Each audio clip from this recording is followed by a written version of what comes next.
মেয়েদের জীবন বড়ই অদ্ভুত, তাই না? মেনে নিতে নিতে আর মানিয়ে চলতে চলতেই জীবন শেষ। লোকে বলে মেয়েদের কোনো বাড়ি হয় না। সত্যি বলতে মেয়েদেরকে ছাড়া কোনো বাড়িই সম্পন্ন হয় না।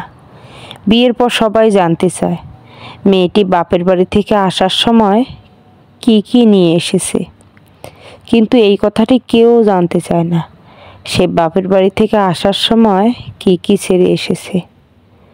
বাবার বাড়িতে যে মেয়েটি মায়ের অল্প কথায় অভিমান করে বসে থাকে, শ্বশুর বাড়িতে সেই মেয়েটি অনেকের অনেক কথা চুপ করে মুখ বুজে সহ্য করে। মেয়ে হয়ে জন্ম নেওয়া যতটা সহজ, মেয়ে হয়ে জীবন কাটানো ততটা সহজ নয়। মেয়েরা চাইলেই সব স্বপ্ন পূরণ করতে পারে না। যেখানে একটা ছেলে শুধু শ্বশুর বাড়িতে গিয়ে দুদিনও ঠিকমতো থাকতে পারে না, আর একটা মেয়ে তার বাবা মা ভাই বোন সকলকে ছেড়ে শ্বশুর বাড়িতে সারাটা জীবন কাটিয়ে দেয়। মেয়েরা খুব অভিনেত্রী, কারণ তারা পাহাড় সমান দুঃখ মনে নিয়েও সকলের সাথে হাসি মুখে কথা বলতে পারে।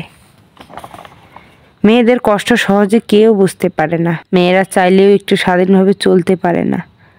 একটা মেয়ে যখন বাবার বাড়িতে থাকে তখনও সে হাজার সমালোচনার পাত্রী। চলার পথে হাজারো নিয়ম ও বাধা।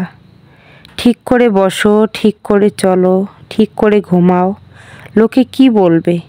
সমাজ কি বলবে? পাশের বাড়ির লোকেরা কি বলবে? আত্মীয় স্বজনেরাই বা কি বলবে? এরকম হাজারো নিয়ম। মেয়ের জামাই যখন মেয়ের কথা শোনে তখন মায়ের গর্বে বুক ফেটে যায়।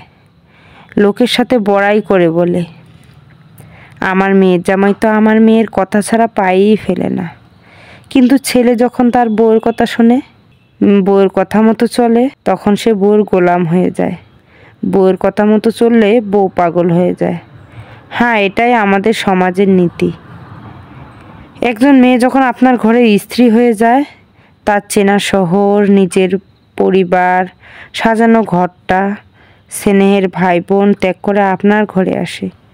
আপনার সংসারটাকে আবার কষ্ট করে সাজিয়ে গুছিয়ে নেয়, মানিয়ে নেয় আপনার পরিবারের সকল সদস্যের সাথে।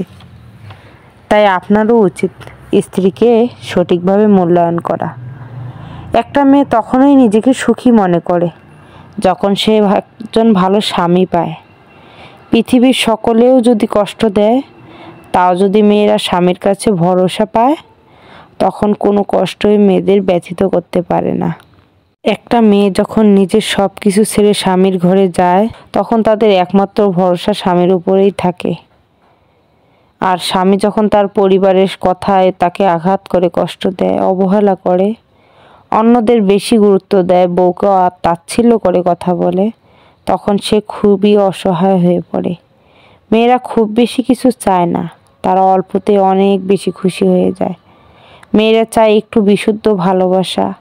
পরিবারের অন্য মানুষগুলো যেমনই হোক না কেন, স্বামী যদি ঠিক থাকে তাহলে মেয়েরা নুন পান্তাতেও খুশি থাকে।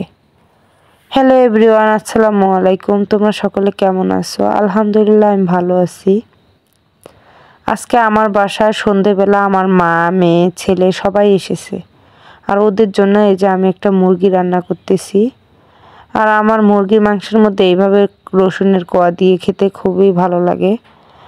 আর আমার ফ্রিজে তেমন কোনো মাংস ছিল না। আমার বাসায় একদম বাজারের পাশে, তাই আমি তেমন মাংস, মাছ এগুলো ফ্রিজে রাখি না, কারণ টাটকা খেতে খুবই ভালো লাগে। মুরগি নিয়ে এসেছে, আর সেই মুরগিটা আমি ভালোভাবে পরিষ্কার করে এই যে মাংসটা আমি বসিয়ে দিয়েছি। আর মাংস কষানোর মধ্যে এর আসল টেস্ট, তাই আমি ভালোভাবে মাংসটা কষিয়ে নেব। আর এদিকে আমার মা, আমার ছেলে মেয়ে, এমনকি আমার বর সবাই কিন্তু পোলাও খেতে খুবই ভালোবাসে। আর ওদের জন্য আমি পোলাও রান্না করব, তাই আমি প্রথমে মাংসটা ভালো করে কষিয়ে নিচ্ছি। আর এদিকে পোলাও চাল টুলে এলো সবগুলো রেডি করে নিচ্ছি। মাংসটা হয়ে গেলেই তারপর আমি পোলাওটা বসিয়ে দেব। আর আমার গ্যাসের চুলার কিন্তু দুইটা চুলা, আমার গ্যাসের চুলাটা নষ্ট হয়ে গিয়েছে, একটা চুলা চলতেছে না, আরেকটা চুলা দিয়ে আমি রান্না করে নিচ্ছি। আমার মাংসটা দেখেন অলরেডি অনেকটা হয়ে গিয়েছে। আর মাংস ভালো করে কষিয়ে না নিলে কিন্তু মাংসের টেস্টটা পাওয়া যায় না। এতে দেখেন ভালোভাবে কষাতে কষাতে মাংসের উপরে তেল উঠে আসতেছে। এদিকে আমার পোলাও আমি বসিয়ে দিয়েছি। আসলে আমার রাইস কুকার নষ্ট হয়ে গিয়েছে, আর ওর যে হাঁডিগুলো ছিল একটার মধ্যে আমি মাটির চুলায় ভাত রান্না করি, আর একটা আমি গ্যাসে বসিয়ে দিয়ে পোলাওটা রান্না করে নিচ্ছি। বন্ধুরা, আমার ভিডিও যদি তোমাদের ভালো লেগে থাকে তাহলে অবশ্যই লাইক শেয়ার কমেন্ট করতে ভুলে যাবে না কিন্তু, এবং পরবর্তী নতুন নতুন গল্প শুনতে অবশ্যই সাপোর্ট করে যাবে। আজকে এ পর্যন্তই। খোদা হাফেজ। পরবর্তী ভিডিওতে আবার নতুন একটা গল্প নিয়ে তোমাদের সঙ্গে হাজির হয়ে যাব।